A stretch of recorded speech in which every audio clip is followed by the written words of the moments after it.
강혜신의 오늘의 미국. 오늘은 작은 선거 날이지만 큰 주목을 받고 있습니다. 뉴욕과 버지니아, 캘리포니아, 뉴저지 등에서 치러지는 각종 선거는 트럼프 대통령의 이름이 투표용지에 없지만 트럼프 대통령에 대한 심판입니다.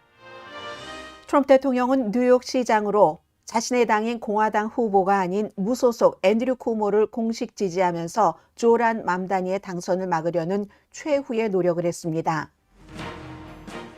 이코노미스트는 오늘 선거를 미국 유권자들이 트럼프 대통령을 얼마나 싫어하는지와 또 내년 중간 선거의 분위기를 지금 시점에서 보여주는 척도라고 보도를 했습니다. 선거 결과에 따라서 연방정부 폐쇄가 해결될 실마리가 빨리 나올 수도 있습니다. 트럼프 대통령이 스냅 보충 영양 지원 프로그램에 대해서 부분적으로 자금 지원을 결정을 했습니다. 시사 토크쇼 진행자 존 스튜어트는 스냅 프로그램이 끊기던 날 말하려고 해서 트럼프 대통령의 위대한 개츠비 주제의 화려한 파티 장면을 보여주면서 맹비난했습니다. 제프리 앱스틴이었어도 지나쳤다고 했을 것이라는 말까지 했습니다. 딕 체니 전 부통령이 84세로 별세했습니다. 테러와의 전쟁을 시작한 그런 그 보수의 어떤 상징으로 영원히 기억될 것 같습니다. 북한에서는 김일성, 김정일, 김정은 3대에 걸쳐 단 한 번도 강등된 적이 없는 김영남 전 최고인민회의 상임위원장이 별세했습니다. 이재명 대통령과 피텍세스 국방장관의 이재명 대통령의 시정연설 그리고 미국 국방장관의 한국에서의 한미 동맹에 관한 연설은 미국 언론에서도 보도합니다. 여러분 안녕하십니까? 오늘의 미국 강혜신입니다. 오늘 로스앤젤레스는 새벽에 안개도 많이 꼈고 비도 많이 내렸습니다. 그래서 이 비가 그치고 나면 또 조금 더 추워지겠구나 이런 느낌을 갖고요. 오늘 제가 원래 처음에 시작은 이렇게 하려고 하지 않았는데 그런데 원론대로 돌아갔습니다. 원래는 조금 다른 방식으로 시작을 하려고 했는데요. 마지막에 처음에 보도해 드리려던 내용을 전해드리겠습니다. 자, 오늘 애리조나 리퍼블릭입니다.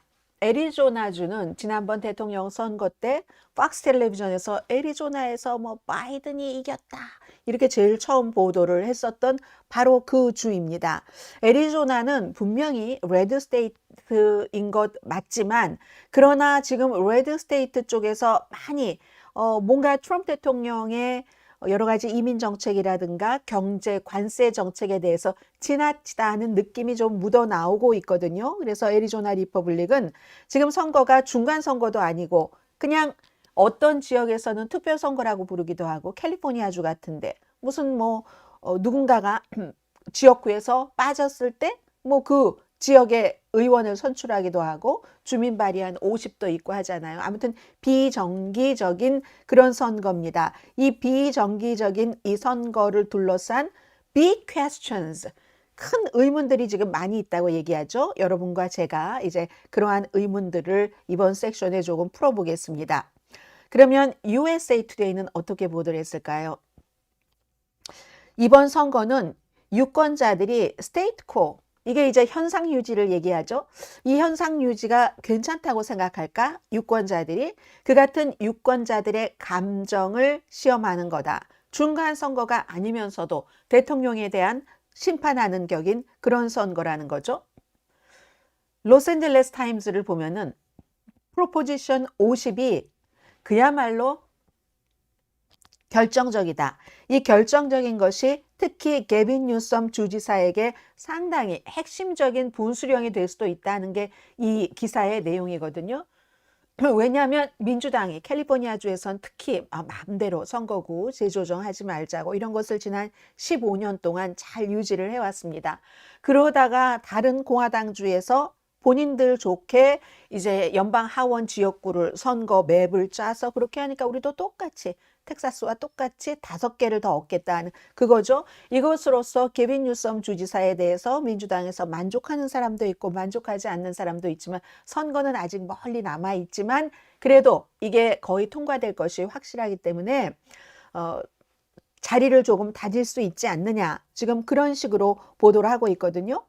내년에 이번에 주민 발의안 50이 통과가 되면은 캘리포니아주도 텍사스주가 5석 공화당 의석을 연방 하원 더 가져가는 것처럼 캘리포니아주는 5석 더 민주당 의석을 가져오게 됩니다. 뉴욕타임즈를 보시겠습니다.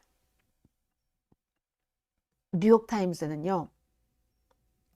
이렇게 보면은 정말 도시 안팎에서 뉴욕도 그렇고 뉴욕은 시장 선거가 있으니까 민주당의 활력을 시험하는 그런 테스트다. 이렇게 얘기를 하고 있잖아요. 해서 보면은 젊은 사람들 저 위에 보이는 네모난 사진이 조란 맘단입니다. 사람들이 이렇게 많이 모여서 택시에는 지금 이 택시의 얼굴은 역시 이 공화당의 후보네요. 슬리와라는 그 후보의 얼굴. 지금 이게 오늘 선거가 여러 가지 뜻이 있는 거예요. 여러 가지 뜻이 있는데 민주당의 활력을 시험하는 달.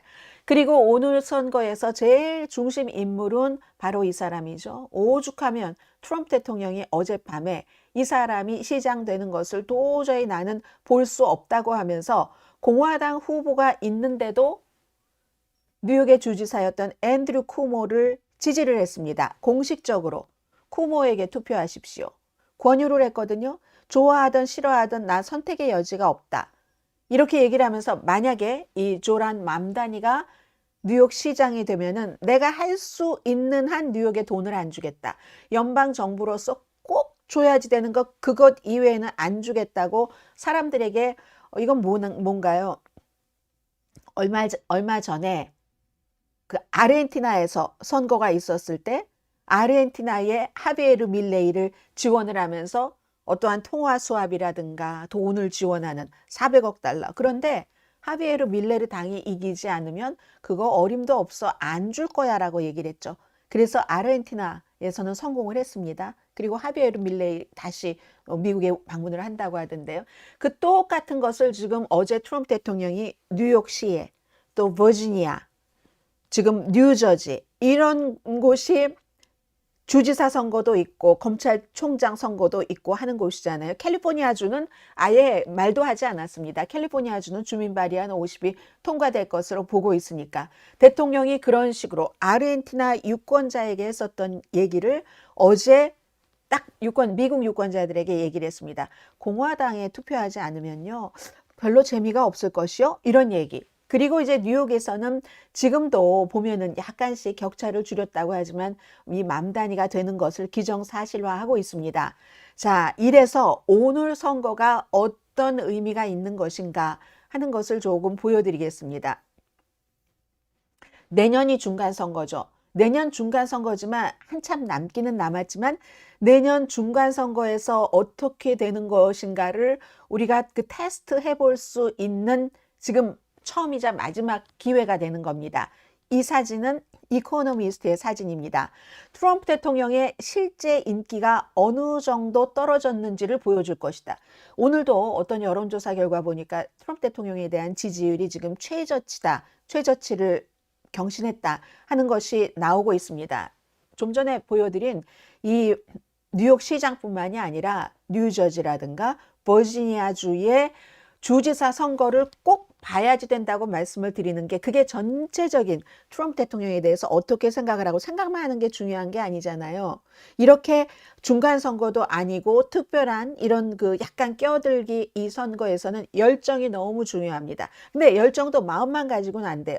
그 열정이 패션이 투표로 딱 이어질 때 그러면 이 열정이라는 게 현실로 만들어지는 투표로 이어지는 것은 그만큼 이 이코노미스트는 트럼프 대통령을 미워하는 마음이 얼마나 강한가? 얼마나 강해서 이런 선거는 좀 그냥 지나치고 싶은데 나가서 투표를 해나? 그걸 이제 볼 수 있다는 거죠. 그리고 그게 어느 정도 보여지느냐에 따라서 트럼프 대통령도 지금 이제 엑셀레이터만 계속 밟고 갔던 것을 약간 모르죠. 그건 모르지만 약간 이거 뭐 브레이크도 밟을 수 있을지 없을지 이 모든 것들이 오늘 밤 선거 결과 나오기 시작하겠죠. 그런 것으로 다져질 수도 있습니다. 선거 결과에 따라서 미국 정치는 뭐 일정이 숨을 쉴 틈이 없죠.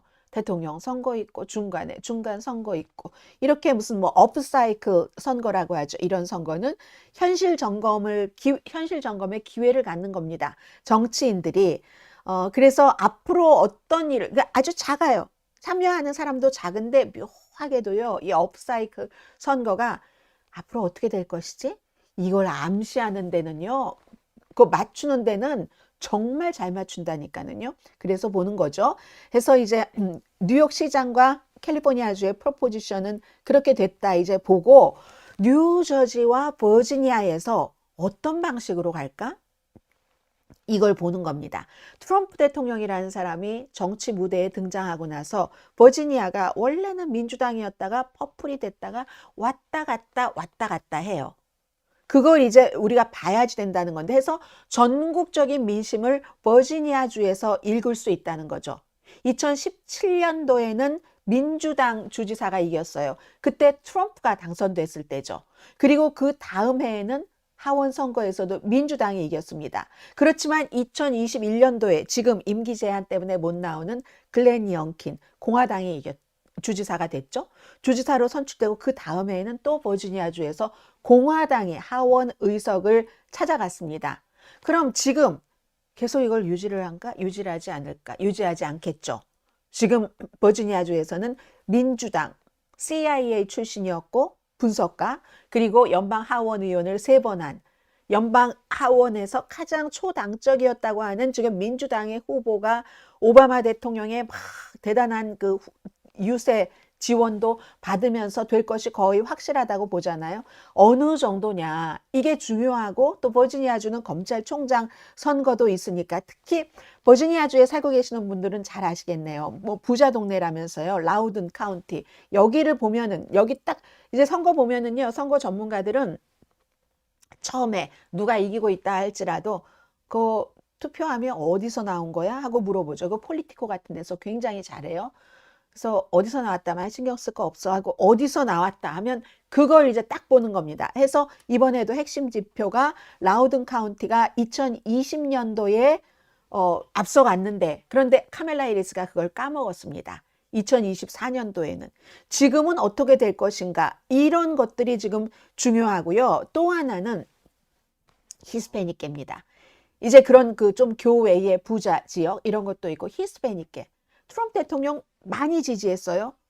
트럼프 대통령을 어쨌든 이 카멜라 해리스가 이기기는 했지만 그 폭이 바이든이 이겼던 것과 해리스가 이겼던 것이 너무 차이가 많이 나는 거예요. 그래서 이 버지니아주에서 10월 달에 여론조사를 한 것을 보면은 히스패닉계 지지율이 굉장히 그 카멜라 해리스가 많이 까먹었는데 그 이후에 트럼프 대통령이 이민 정책 이런 것 하면서 완전 급락됐답니다. 해서 백인 유권자들이 그쪽 지역에서 트럼프 대통령을 지지하지 않는 게 점점 늘어나서 순지지율, 지지하는 비율과 지지하지 않는 비율 이게 마이너스 17이에요. 백인들이 싫어하는 사람이 더 많은 거예요. 트럼프 대통령을. 그럼 마이너스 17인데 히스패닉계가 지난번에 엄청 트럼프 대통령을 지지했는데 히스패닉계 유권자들 사이에서는 순지지율 좋아하는 사람과 싫어하는 사람 차이를 하면은 마이너스 28입니다. 백인보다 히스패닉계가 훨씬 트럼프 대통령을 싫어하는 비율이 늘어난 거죠. 그리고 또 한 군데가 퍼세이 카운티.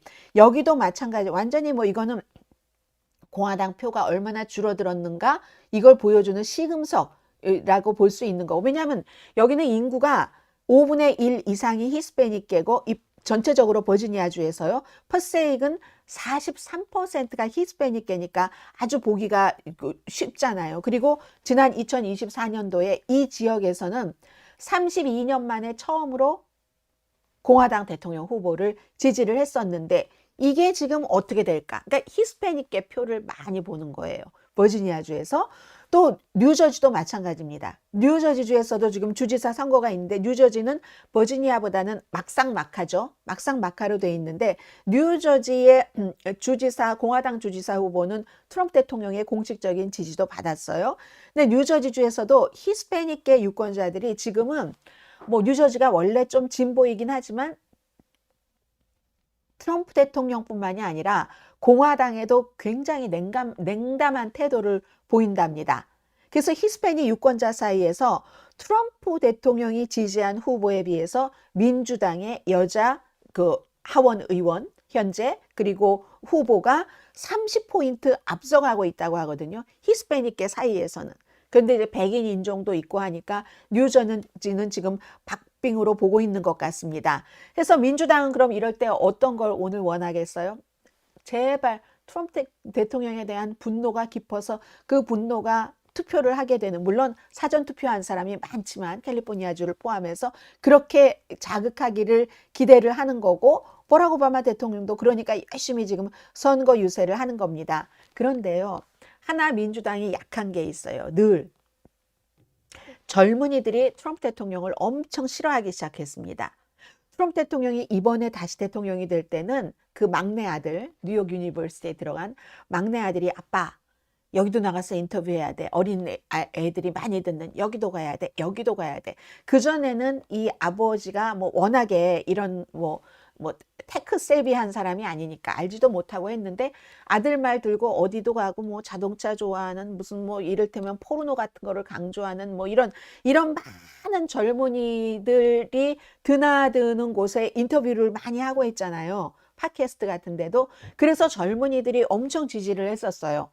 그 팟캐스트를 하는 팟캐스터가 트럼프 대통령을 지지하는 모습을 보이고 하니까. 근데 그게 지금 굉장히 빠졌다는 겁니다. 빠지기는 빠졌는데요. 그렇다고 빠져서 어떻게 해요? 다시 민주당으로 돌아가고 있는 건데, 문제는 공화당을 지지하시는 분들은 나이가 많기 때문에 투표율이 높고, 이거는 변하지 않는 진리잖아요. 지금까지는. 지금 열심히 젊은이들이 쫙 빠져나왔어요. 히스패닉계도. 근데 히스패닉계도 그렇게 투표율이 높지 않거든요. 젊은이들도 그다지 투표율이 나이 든 층보다는 낮다는 것. 이게 이제 지금 문제고, 어쨌든 뭐 여론조사는 지금까지 나오는 거 보면 민주당이 좀 좋아. 이렇게 보이기는 하지만 그 분위기에 대한 인식은 줍니다. 여론조사가. 그렇지만 투표 이거 해보면은요, 어떤 경우는 도저히 아무도 생각하지 않았던 그런 결과가 나올 수도 있거든요. 그래서 민주당에 어떤 의미를 갖는지, 지금 트럼프 대통령에 대한 불만이 이제 여기까지 찼어요. 이를테면 많은 사람들이 여기까지 찼는데, 이게 여기까지 찼는데도 다시 내려갈 수 있는 건지, 아니면 여기까지 찬 게 이렇게 투표율로 그대로 나타나는 건지, 이건 이제 오늘 밤에 보면은 그러면은 알 수 있는 일이죠.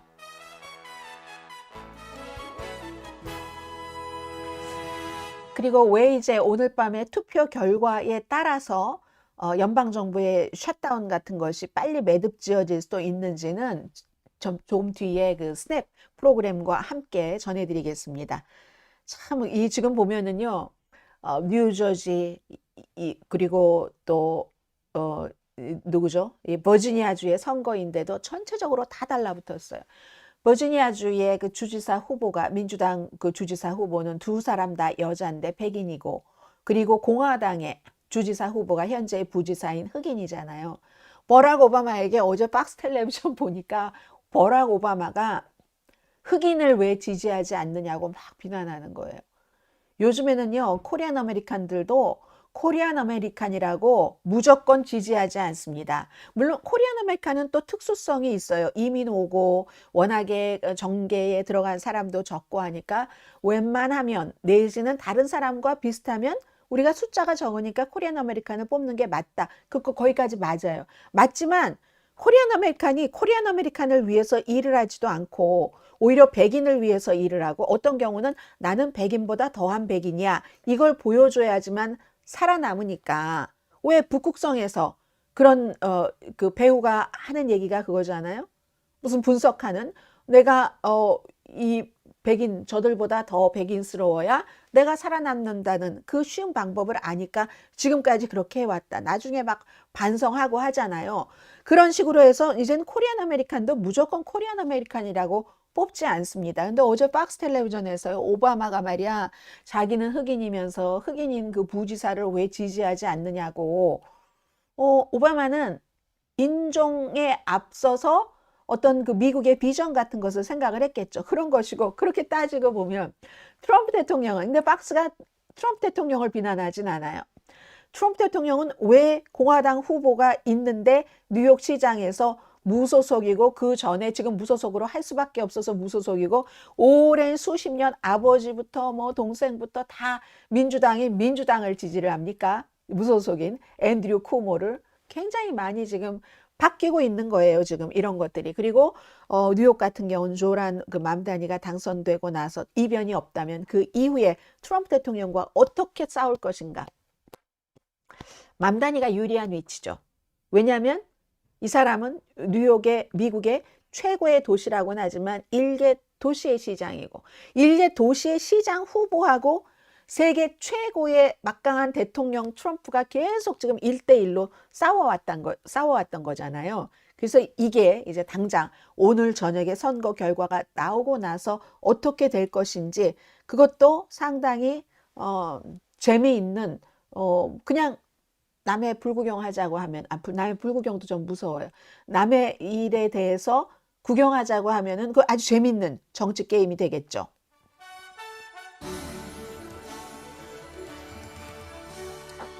네, 인도계는 대부분 쿠타박 선생님, 힌두인데 무슬림이어서 그런 거고요. 조란 맘다니, 예, 뉴욕 시장 후보의 얘기를 해주셨는데, 무슬림인데 이 사람이 또 특징이 하나가 뭐냐면, 본인이 무슬림이면서 이 자신의 종교에 대해서 말하는 것을 두려워하지 않습니다. 부끄러워하지 않습니다. 남의 종교에 대해서 말하는 것도. 그래서 어떤 사람은 옆에서 민주당에서 아이 그래도 뭐 구태여, 미국 사람들이 막 지금 기독교 이렇게 하고 있는 상황에서 무슬림이라는 거를 뭐 구태여 강조할 필요가 있을까라고도 얘기를 해요. 그러나 세대가 다른 거예요. 34세, 세대도 다르고 이 사람이 교육을 받은 집안 환경, 어머니 아버지의 백그라운드, 이런 많은 것들이 다른 거죠. 그리고 저는요, 미국에서 뭐 기독교 너무 뭐 기독교만 가지고 안 그랬으면 좋겠어요. 이 방송을 들으시는 수많은 기독교분들이 저에게 또 하고 불만을 가지시겠죠. 그렇지만 저는 제 생각이 그렇습니다. 그게 맞는 것 같아요. 안 그래요? 맘다니는 어떻게 얘기를 하냐면 나의 종교에 대해서도 무슬림에 대해서도 얘기를 하고 상대의 종교에 대해서도 뭐 당연히 그걸 존중을 해주고, 그게 당연한 거 아니에요? 멋있다 멋없다를 떠나서 너무 당연한 것 같은데 지금 그런 얘기를 해주시네요. 흥미진진하네요. 이런 얘기를 해주신 분도 계시고, 맘다니 같은 젊은 사람들이 많이 나와서 막가가 막가파를 얘기하시나요? 좀 납작하게 눌러주기를. 자, 그렇게 얘기하신 분도 계시고, 트럼프 싫어서 맘다니가 승리하길이라고 하신 분도 계신데, 이건 새로운 싸움이 될 것 같아요. 이 맘다니하고 트럼프 대통령의 싸움은. 자, 오늘 셧다운과 이 뒤에 제가 여러분들께 재미있는 그걸 보여드리겠습니다. 사실은 시스펜의 그 기록 장면이었는데 어제 존 스튜어트가 좀 많이 보여줬는데 그제였나요? 제가 여러분들께 썸네일, 일요일이었어요. 일요일에 유튜브에 썸네일을 보면 큰 유리잔 안에 우리가 그냥 보통 평소에 말할 때 똥꼬 반스 입고 큰 다 비치는 그 위에서, 유리잔 위에 이렇게 앉아있는 그런 여성이 있었거든요. 그게 어디서 주워온 사진이 아닙니다. 트럼프 대통령이 스냅 프로그램 그 끝나는 그때에 말하려고 해서 그레이트 개츠비 파티할 때 파티장에 있었던 댄서인 거예요. 그걸 이제 존 스튜어트가 그런 부분들을 화면을 보여주면서 엄청 비난을 했습니다. 그 전에 오늘 미네소타 스타 트리뷴을 보겠습니다. Shutdown could be longest ever. longest ever 됐네요. 오늘 당장 끝내지는 않을 거잖아요. 일단 선거 결과는 봐야지 되니까 양측이 오늘로써 35일. 트럼프 대통령이 임기 1기 때 했었던 역사상 최고로 길었던 그런 그 셧다운 기간과 오늘이 이제 똑같이 맞먹는 겁니다. 해서 최장 기록이 될 수도 있다. 또 아틀란타 저널 컨스티튜션을 보겠습니다. 백악관이 부분적으로 스냅 여기에 이제 그 펀드를 주겠다 하는 얘기를 한 거죠. 맨 위에 실었습니다. 애틀란타 저널 컨스티튜션이 이 지역이 어제 말씀드린 것처럼 아프리칸 아메리칸이 제일 많이 피해를 본다, 힘들고 있다 하는 거잖아요. 그러니까 이쪽 지역에 뭐 애틀란타에 살고 계시는 분들 너무 많으시니까 잘 아시잖아요. 아프리칸 아메리칸들이 엄청나게 많이 살고 있죠. 그래서 이 내용 기사를 보면은 60년 이 스냅 프로그램이 역사가 60년이 조금 넘는데 그 이상 한 번도 중단됐었던 일이 없다. 연방 정부가 샷다운할 때도. 근데 트럼프 대통령이 이거 중단했었고 이미 지금 하고 있는 것이고 언제 풀릴지도 사실은 또 잘 모르거든요. 부분적으로 풀겠다 했어도 사실 이거 실제적으로 여러분들께서 지금 못 받고 계시다면 언제 받을 수 있을지 사실은 지역에 따라서 조금 달라집니다. 뒤에 말씀을 드리겠어요. 그리고 달라스 모닝 뉴스를 좀 보죠. 이런 거를 볼 때 참 약간 뭐라고 할까요? 비참하다고 할까요? 아니 그냥 제가 그냥 돈이 있으면 다 그냥 드리고 싶어요. 그로서리가 아웃 오브 리치라잖아요. 이런 식으로 돼서 사람들이 서민들이겠죠, 당연히. 당장 먹고 사는 그 식료품 값을 감당할 수가 없다. 아웃 오브 컨트롤이다. 댈러스 모닝 뉴스는 이렇게 보도를 했습니다. 자, 이 내용을 조금 말씀을 드리겠습니다. 이 그림도 재밌던데요.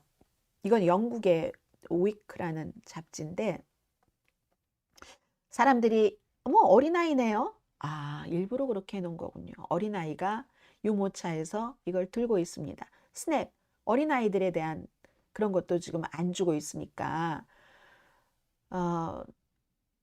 이머전시 펀드 위에서 앉아서 그거 깔아 뭉개지 말아라. 돈이잖아요. 돈다발 위에 앉아 있잖아요. 그거 깔고 뭉개지 말아라. 어린아이가 이렇게 얘기를 하는 겁니다.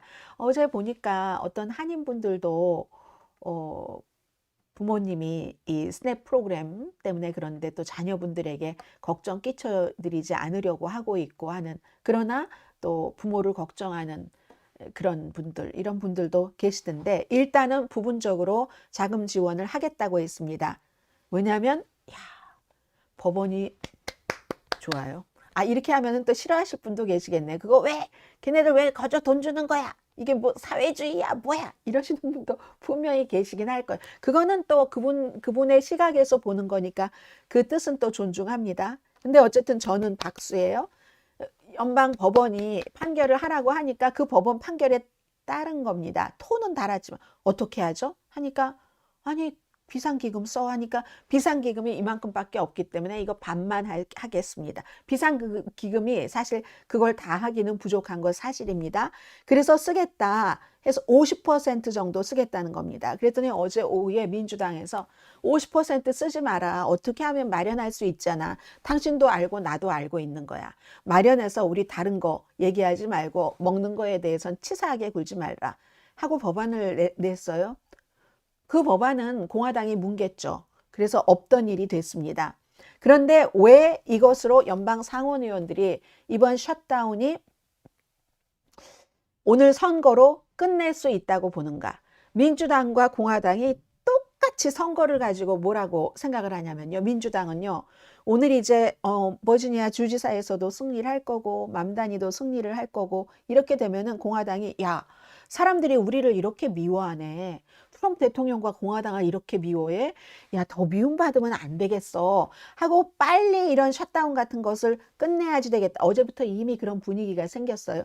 하겠다? 이렇게 조금 그렇게 협상을 해야지 민주당과 이렇게 생각을 한다는 거예요. 지금 민주당 생각엔 공화당이. 근데 똑같은 그걸 놓고 공화당은 어떻게 생각하냐면 선거가 끝나면 민주당 의원들이 이제 더 이상 유권자들을 신경을 안 써도 된다는 거예요. 선거 전에는 유권자들이 이것도 깎고 우리 주에만 이거 뭐 교통 프로그램도 깎고 이랬는데 이거 민주당이 아무 일도 안 해 막 이럴 수 있잖아요.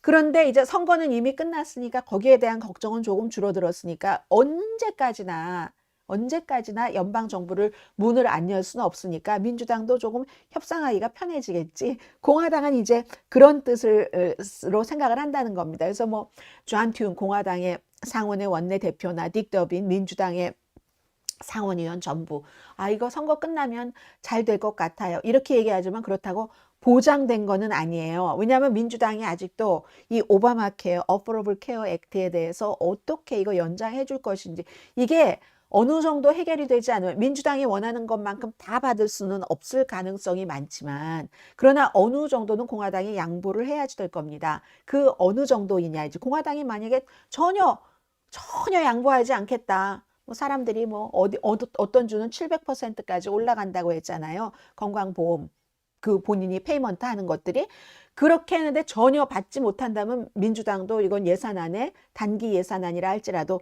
협상을 해줄 수는 없는 거죠. 공화당의 수전 콜린스 연방 상원 의원 메인주에 이 의원의 얘기가 맞는 것 같아요. 분위기 이번 주에 확실히 나아졌지만 그러나 언제든지 다시 무너질 수도 있기는 있어요. 있기는 있어야지만 희망은 연방정부 그 셧다운을 물리칠 희망은 어느 때보다 강하다. 이런 얘기가 되고요. 그런데 AP통신은 또 그런 얘기도 안 해요. 지금 스냅 기금이 소진되고 그 이후에라도 또 뭐 셧다운이 계속 될 수도 있다. 모르는 거예요. 아무튼 모르기는 몰라요. 모르기는 모르는데 그러면 연방 정부가 한 부분적으로 50% 정도는 이 스냅 프로그램을 하기로 하겠다 했잖아요. 그렇다고 금방 되느냐? 그것도 또 아니랍니다. 우리는 또 그런 사실을 또 모르고 있었잖아요.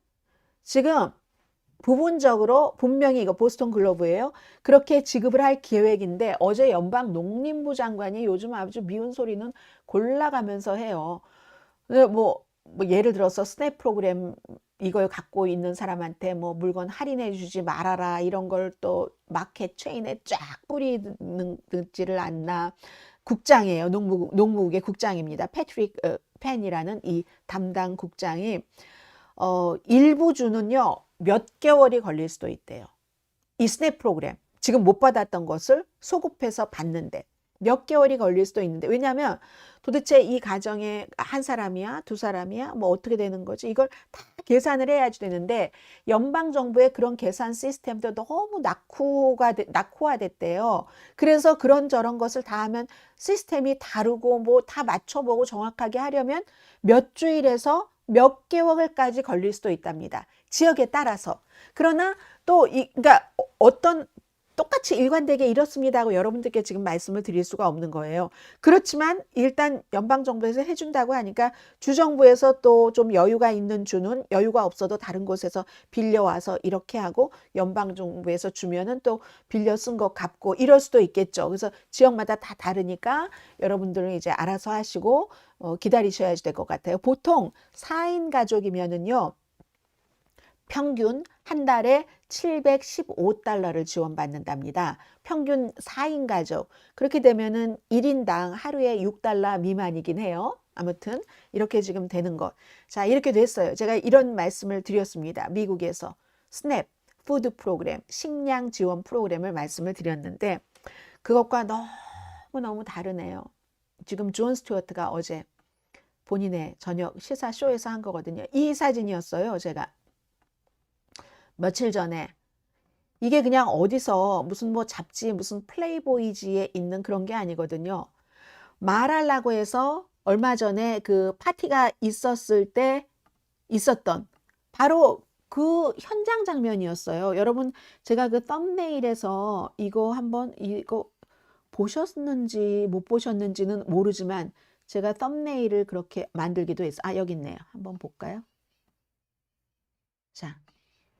여기 숨은 그림 제가 해놨죠? 오늘의 미국 탑뉴스 여기에 이렇게 이 사람은 누구냐? 트럼프 대통령 옆에 있는 사람 박스에서 너무너무 여러분들 그 토크쇼에서 많이 보셨잖아요. 지금 그 워싱턴 DC의 연방 그 검사고요. 자, 이거예요. 지금 어제 존 스튜어트가 이제 이런저런 장면들을 보여주면서 어떻게 미국 국민들이 밥을 굶고 그 문제가 이렇게 돼 있는데 대통령은 대통령의 집에서 이런 파티를 할 수 있는가 하는 것을 비난을 했거든요. 한번 봐주시기 바랍니다.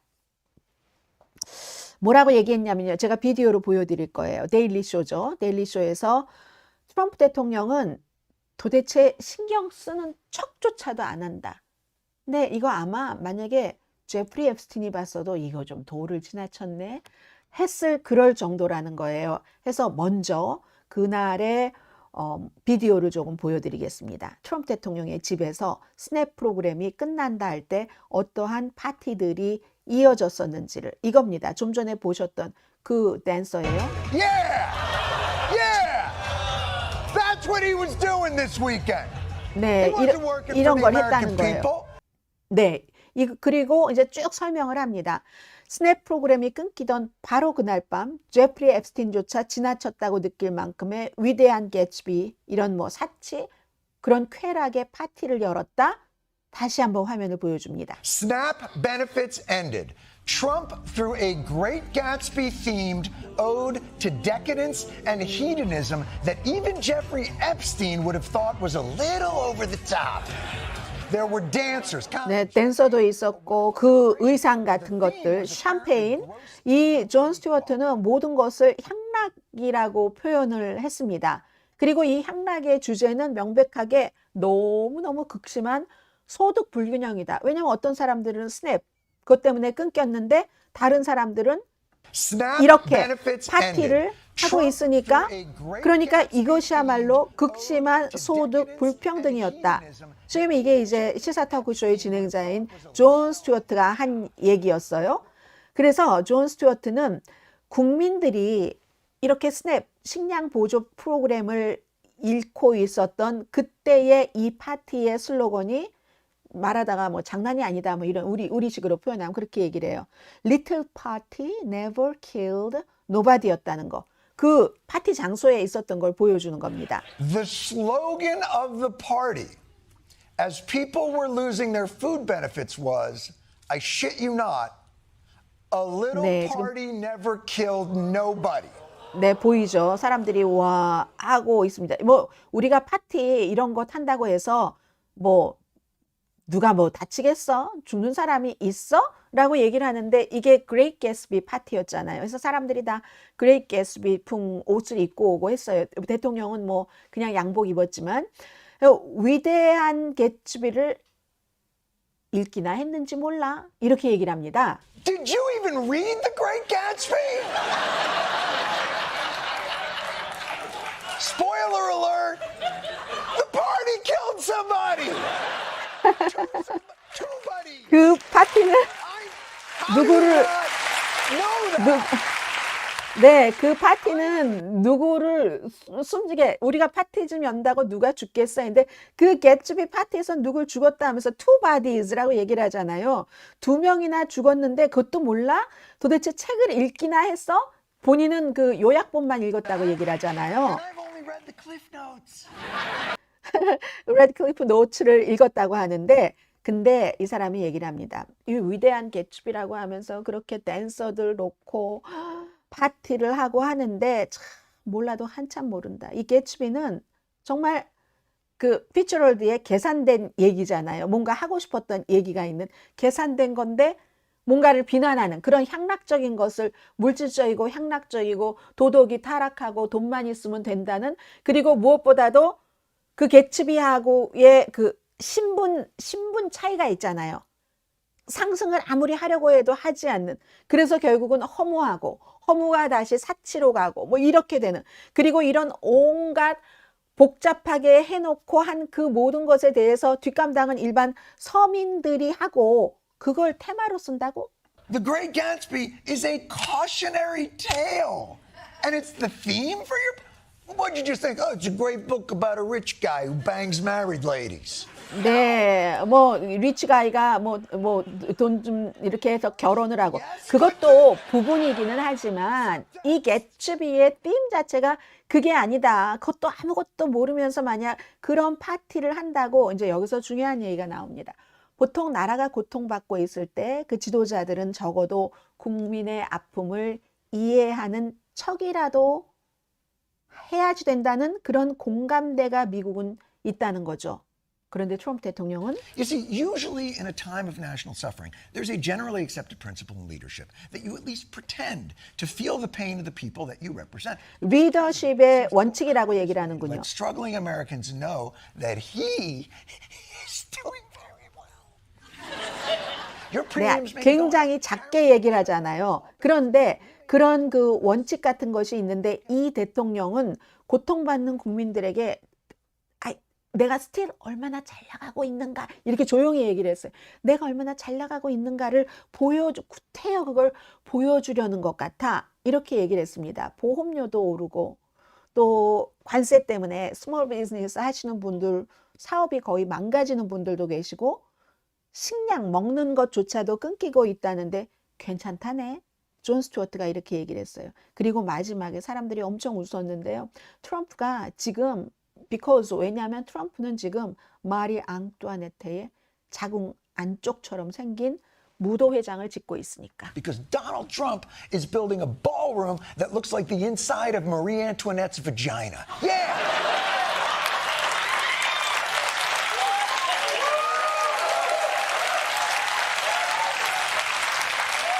네. 그 뒤에도 굉장히 많은 얘기를 했습니다. 이 링컨룸에 화장실을 개조하는 거 사진 막 보여주고 트럼프 대통령이 그날 전 그렇게 많이 올렸는지 몰랐어요. 막 금박한 것을 20몇 장이나 사진을 올렸대. 그것도 역시 스냅 끊기는 그 시점이었습니다.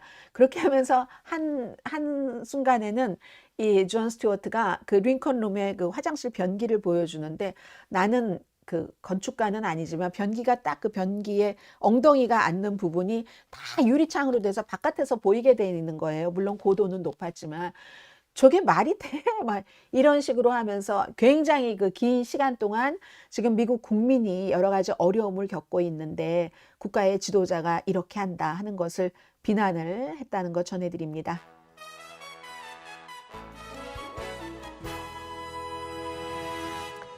그리고 그 백악관의 이스트 윙을 부수고 짓는 그 무도회장에 대해서는 우리가 아는 굉장히 많은 기업이 기부를 했잖아요. 그 기업들 가운데 상당수 그 기부자들은 행정부와 뭔가 지금 해결을 해야 될 문제가 있는 기업들이다. 이거 오늘 워싱턴 포스트의 보도입니다. 다 돈 내고 돈 받고 기부하고 테이크하고 한다는 건데 근데 저는 다른 건 모르겠지만 그런 순간에 그런 파티를 한다는 것 자체는 좀 이해가 안 돼요.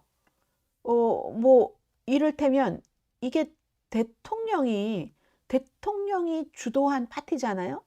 대통령이 주도한 파티에서 국민이 어린아이가 말하자면 어린아이는 이거 누군가가 그걸 이렇게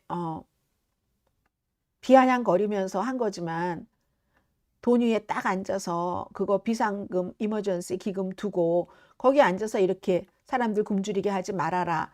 이런 것들이 나오고 있을 때 대통령이 이런 파티를 한다. 자, 이런 That's 파티. what he was doing this 이거 weekend. 그랬다니까요. 이게 가능한 일일까? 뭐 저는 그런 생각은 좀 듭니다. 근데 거기에 대해서 크게 비난들 안 하잖아요. 팍스 텔레비전에서 이런 거 보여주면서 지금 시스펜의 화면이라고 말씀드렸어요. 비난하는 거 보셨어요? 근데 이건 좀 아니지 않나? 대통령이 아무리 대통령의 돈을 가지고 자유롭게 파티를 한다 할지라도 대통령이 아니라면 모르지만 아닌 것 같아요. 암만 생각해봐도 그건 아닌 것 같은데 모르죠. 자, 월스트리트저널이 오늘 보도를 하잖아요. 오른편에는 클리넥스 만드는 회사, 클리넥스 회사가 타이레놀의 모 회사를 산답니다. 요즘 그렇게 말이 많고 탈도 많더니 한 10억 달러 규모 브랜드를 10가지 정도는 이 회사가 보유하고 있다네요. 그러니까 뭐 거대 기업이 되는 거죠. 그러니까 허기스, 그 뭐죠? 기저귀 또 팔잖아요. 아, 그리고 여기 보니까 이 얘기도 하나가 있네요.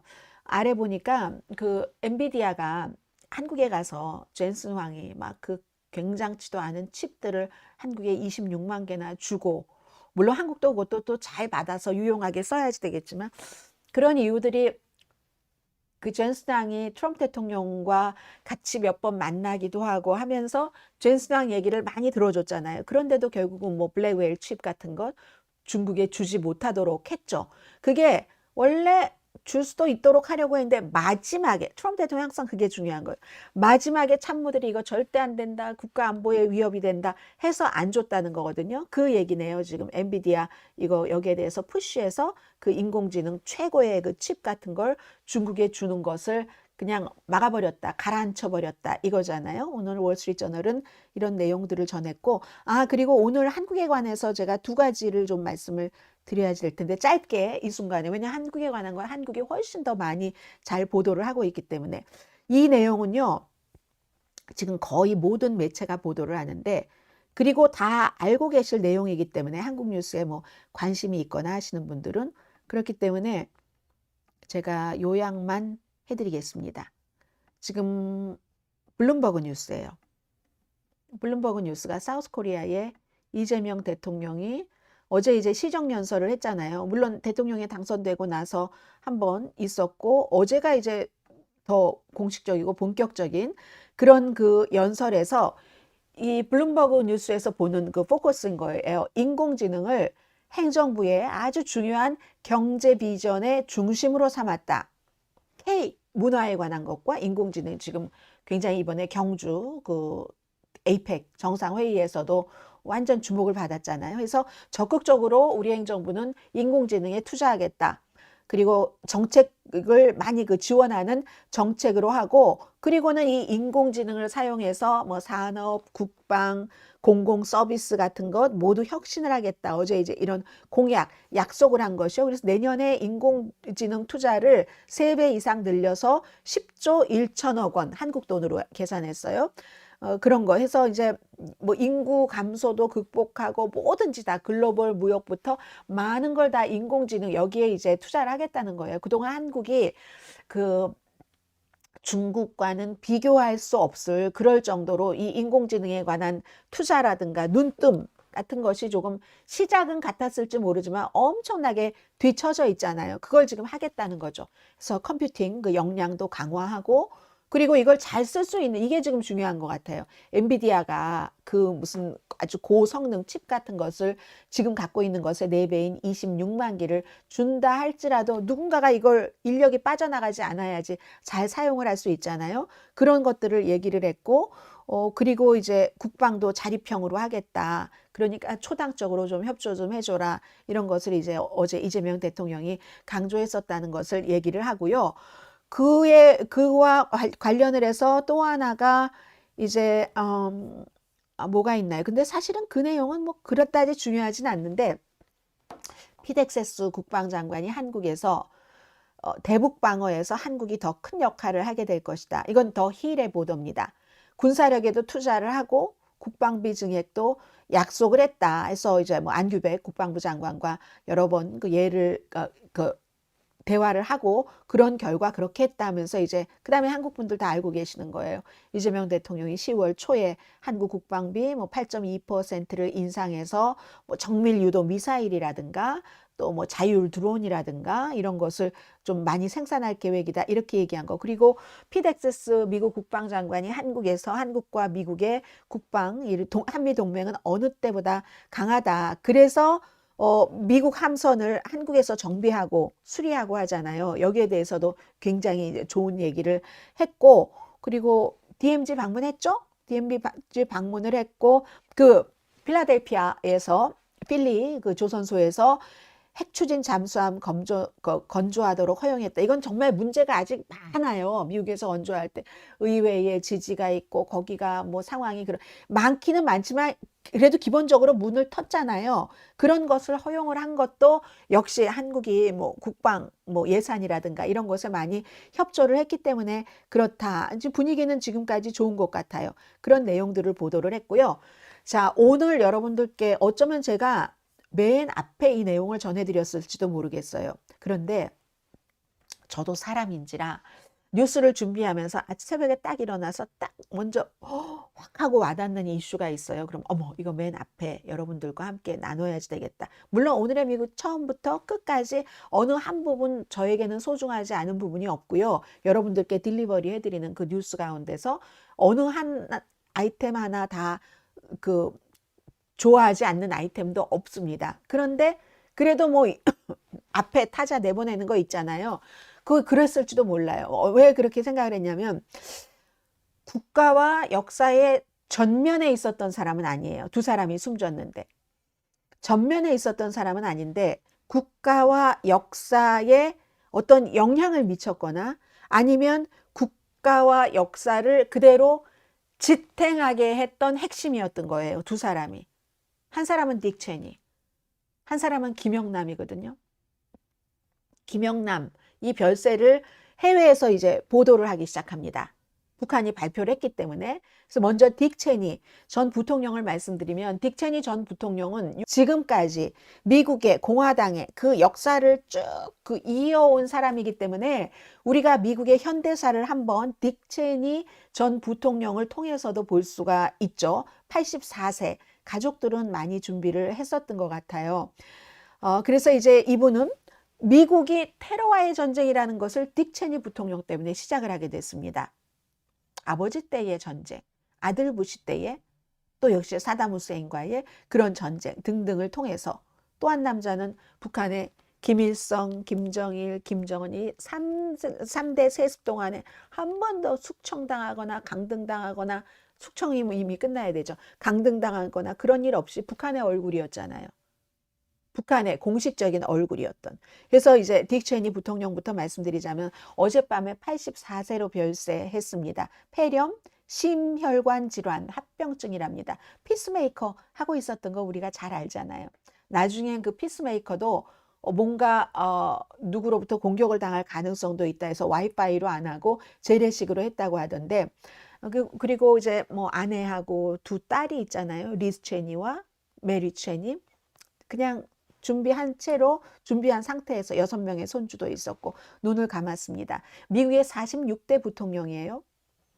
미국의 국가 안보 정책을 상징하고 냉전 때부터, 그 다음에 걸프전이 있었죠. 911. 이게 이제 중요하죠. 미국의 방위 전략을 설계한 핵심 인물입니다. 리처드 브루스 체니예요. 원래 이분들이 와이오밍에 딱 둥지를 틀고 있으니까 지금 와이오밍 태생이 근데 아닙니다. 네브라스카에서 태어나서요. 아버지가 농무부에서 일했고 어머니가 아주 소프트볼 선수였대요. 30년대였으니까. 소프트볼 선수였는데 13살이었을 때 와이오밍으로 이사를 갔어요. 5일 마일인 그 캐스퍼로 이사를 가서, 캐스퍼라는 상표 많은데요. 옷도 있고. 거기서 살았어요. 59년도에 장학금을 받고 예일대학교에 갔습니다. 근데 예일대학교하고 본인이 안 맞았던 거예요. 안 맞아서 졸업을 하지 못했어요. 그래서 본인이 예일에서 적응을 하지 못하면서도 하나 생각했던 건, 야, 이런 정말 나처럼 지금 적응하는 기간이 불편하고 이런 사람에게 맥주는 필수품이야. 이렇게 했고, 와이오밍 대학교에서 석사, 학사 다 마쳤는데, 학사, 석사 다 마쳤는데도 거기서도 뭐 파티 같은 거 많이 했어요. 그래서 20대 초반에 음주운전으로 2번이나 유죄 판결을 받았습니다. 딕 체니 전 부통령이요. 아주 그렇게 근엄하고 규율이 엄격한 것처럼 보이는 사람이. 그래서 그때 딱 마음을 고쳐먹었다는 거예요. 야, 내가 이렇게 살면 안 되겠구나. 이랬고, 근데 그럼에도 불구하고 이 딕 체니 부통령도요, 전쟁하면 딕 체니 부통령이 떠오르는데, 이 베트남전에서 트럼프 대통령과 똑같아요. 5번이나 이런 핑계 저런 핑계 대고 나중에는 공부하면 하다가 나중에는 그 아내가 아이를 낳아서 또 좀 연기되고 해서 결국은 안 갔잖아요. 그런 일들이 있었어요. 어쨌든. 그런데 그 이후에 미국 공직 생활은 너무너무 눈부셨던 사람입니다.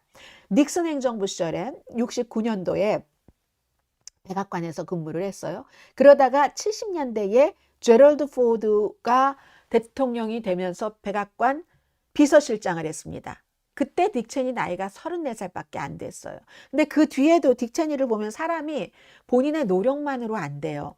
뭔가 운이 있어요. 막 사람이 필요한데 그 적절한 사람이 없고 했을 때 막 갖고, 그리고 나중에 그 도널드 럼스펠드가 국방장관 하기 전부터 이 딕 체니의 멘토였거든요.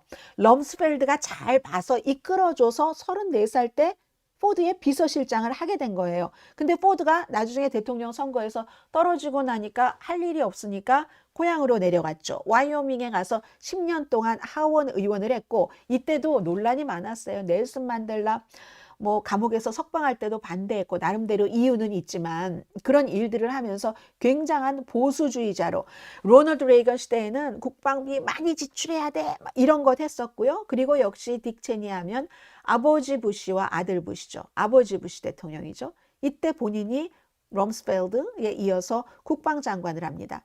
너무 중요했던 때잖아요. 그때는 2차 대전이 끝나고 나서 미국에서 가장 중요했었던 때가 아버지 부시 때죠. 베를린 장벽 무너지고, 구소련 이것도 무너지고, 그리고 나서 91년도 이라크 걸프전으로 기억이 될 사람이 바로 이 딕 체니입니다. 막 현장에도, 군대는 안 갔으면서요, 현장을 누볐던 사람이에요. 현장을 누볐었는데 이 사람이 사막의 폭풍 작전이잖아요. 여기서 사우디아라비아 뭐 왕에게 우리 좀 그 땅을 좀 달라, 영토에 달라. 그래서 미군이 40만 명이 사우디아라비아에 갔었잖아요. 그 당시에 파드 왕 설득을 해서. 그리고 장군들과 공격을 계획하기 위해서 이렇게 막 리야드로 날아갔고, 쿠웨이트를 사담 후세인이 침공하고 나서 이거 군사적으로 해야지 된다 했죠. 그랬는데 그 뒤에 빌 클린턴이 대통령이 되고 나서 또다시 워싱턴을 떠났습니다. 그리고 나서 그러니까 사람의 일생을 보면 막 영역이 있는 거예요. 오일 회사에 CEO로 가서, 이건 또 뭐 문제가 있고 그래요. 뭐 50만 달러를 받았다, 뭐 등등. 오일 그 업계에 장비를 공급하는 다국적 기업이죠. 그 할리버튼의 CEO로 갔어요. 그리고 나서 가장 최근에 우리가 기억할 수 있는 딕 체니는 아들 부시 때의 부통령입니다. 아버지가 우리 그 로열 패밀리잖아요. 공화당에 이제는 다 끝났습니다만은 정말 원래대로 하자면 제프 부시가 플로리다 주지사를 하던 동생이 훨씬 난데, 이 그래도 큰아들이잖아요. 이게 있는 거예요. 장자 우선주의가 미국의 정치계에서. 그래서 이 큰아들이 술 마시고 이렇게 나중에 리본으로 태어났다 하면서 이제 대통령 선거 캠페인 잘해서 됐잖아요. 불안한 거예요, 아버지가. 그러니까 딱 본인이 믿을 만한 이 딕 체니를 부통령으로 해서 역사상 가장 강한 부통령이었었죠. 9월 11일 테러 사건 이후의 체니는 정말 강력했어요. 그 당시에 이제 저도 뉴스를 하는데 그때 몇 주일 정도 걸렸을걸요. 딕 체니가요, 미국이 하도 정말 겪어보지 못한 9.11 막 영화 같은, 영화보다 더한 막 비행기가 막 빌딩을 뚫고 가고 이랬던 때잖아요. 그래서 혹시라도 부시 대통령이 잘못되면 어떡하는가 해서 뭐 벙커에 몇 주일이나 숨어 있었던 그런 딕 체니 그 부통령입니다. 그리고는 제일 중요한 게 그거죠. 사담 후세인이 살상 무기를 숨기고 있다. 우리가 쳐들어가야지 돼.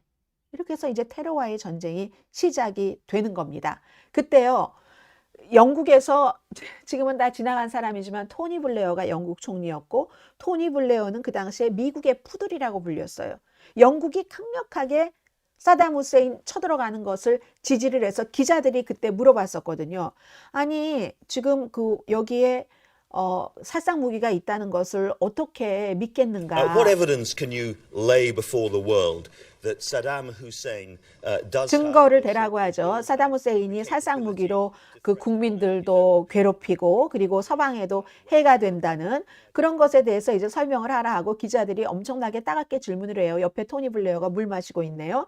그랬더니 이거 너무 중요하다. We have to be concerned about the potential marriage, if you will, between a terrorist organization like Al Qaeda 이 사담 후세인이 테러 조직인 알카이다와 같은 곳과 결혼을 할 수 있는 그 포텐셜한 위험에 우리가 신경을 써야지 된다.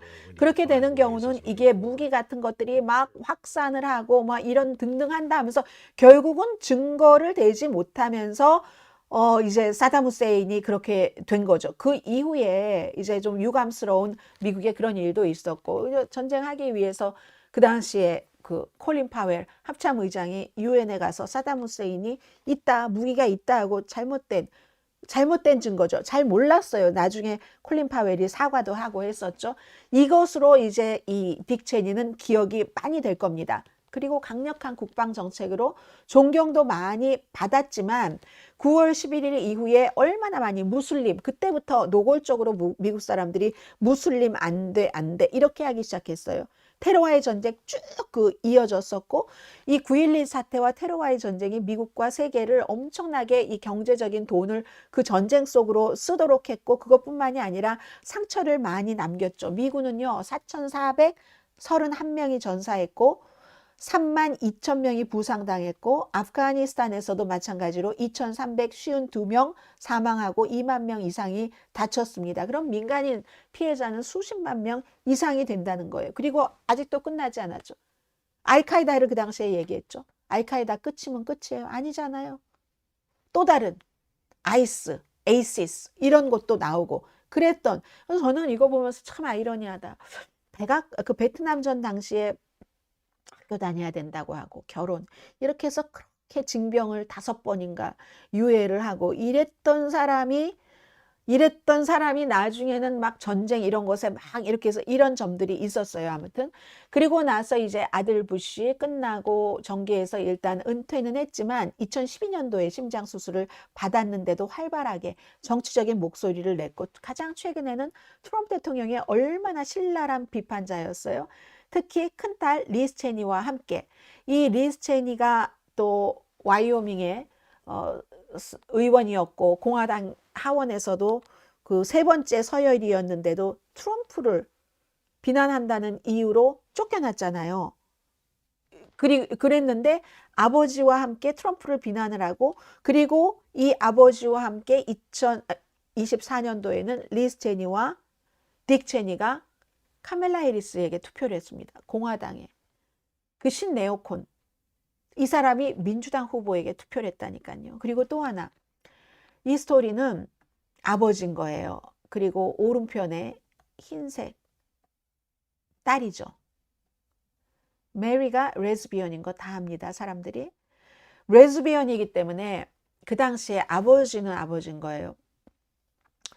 아들 부시 대통령이 동성결혼 반대를 엄청나게 강력하게 주장을 했습니다. 대통령으로서. 부통령이 딕 체니잖아요. 딕 체니는 대통령이 주장하는 그것에 반대를 했습니다. 공식적으로 반대를 해서 그 최종적인 결정은 각 주의 문제고, 그렇지만 나는 개인적으로는 결혼에서도 평등을 지지합니다. 자유라는 것은요, 모든 사람에게 다 자유가 있다는 것을 뜻합니다. 이분은 본인의 딸이 레즈비언이기 때문에 어떻게 레즈비언이 됐는가, 어떻게 레즈비언일 수밖에 없는가, 그런 걸 너무나 잘 아는 아버지잖아요. 개인적으로는 아무리 그 무슨 9.11 사태 이후에 고문을 해야 돼, 뭐 이런저런 뭐 아부그라이브 수용소에서 막 구금자 학대하는 이런 것들이 다 그의 아래에 있었다고 해도, CIA에서 고문 강화 기법 이런 것이 있었다고 해도, 거기에 또 한인도 들어가잖아요. 좌뉴라는 변호사도. 그런 사람들이 있었다 할지라도 그냥 한 아버지로서는 아버지인 거예요. 그냥 딸들하고 손주들에게, 그리고 와이프하고도 60년 넘게 결혼 생활을 했는데, 그냥 가정으로 돌아가면은 왜 서로 사랑해야 돼, 친절해야 돼, 뭐 이런 것들, 플라이 피싱 같은 거, 이런 거 가르쳐준 그냥 위대한 아버지였었던 거죠. 그래서 저는 그게 좀 굉장히 좀 기억에 남고요. 또 마지막으로 이 가족들이 전부 임종을 지켰다고 하니까 이게 이제 딕 체니 부통령의 사망이었습니다. 그리고 한 사람은 좀 간단히 말씀을 드리겠어요. 김영남입니다. BBC 방송의 보도를 통해서 정리를 해드리겠는데요. 새 김씨 아래서 평생 충신이었고 명목상 국가수반이었던 김영남이 사망했다. 97세예요. 이분은. 딕 체니는 84세였고 조선중앙통신이 보도를 한 것을 많이 인용들을 합니다.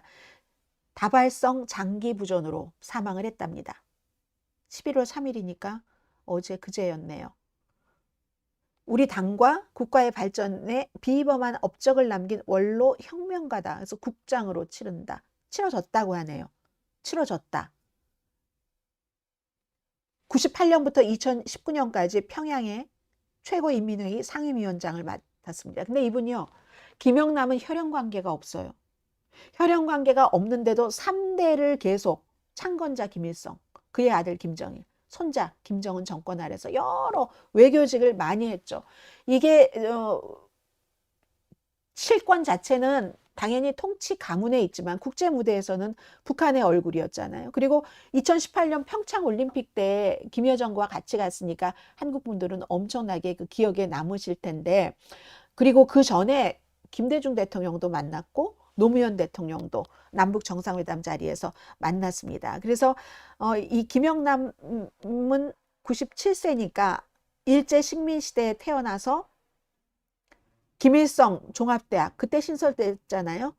또 모스크바에서도 공부를 했고 50년대부터 공직 경력을 시작을 했는데 처음에는 아랫직급부터 시작을 해서 외무상까지 갔고, 그리고 이제 김정일 통치 시기 대부분 최고인민회의 상임위원장을 지냈는데 이분은 이제 정동영 통일부 장관도 2번 했죠. 통일부 장관도 잘 알아서 한반도 평화에 관해서 의미 있는 대화를 나눴었다 하면서 조의를 표했고요. 태용호 의원이 뭐 북한에서 탈출을 했으니까 잘 알잖아요. BBC 방송과 인터뷰에서 이런 얘기를 해주더군요.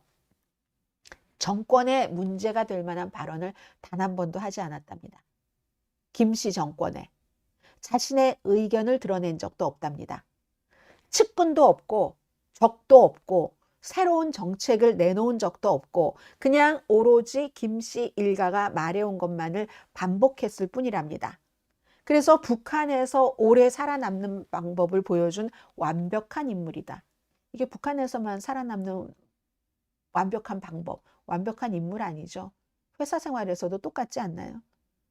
당 내부 비판을 피할 수 있었던 그 이유. 그리고 또 하나가 이 사람이 특징이 그러니까 청렴했기 때문에, 너무 청렴했으니까 누가 저 사람을 그 3대째 계속 가도 뭐라고 할 수 있는 일을 그런 꼬투리를 남기지 않았다는 거죠. 한 번도 좌천되지도 않고 은퇴는 2019년도에 했습니다. 그래서 이렇게 긴 관료 생활은 너무나 이례적이고 다른 관료들은 뭐 숙청당하고 수용소 보내지고 했잖아요. 처형당하기도 하고, 심지어 김정은이 2013년도에 그 고모부를 장성태를 반역 행위로 뭐 처형하라고 명령을 내렸었는데, 그런데도 살아남았던 김영남도 결국은 97세로 세상을 떠났답니다.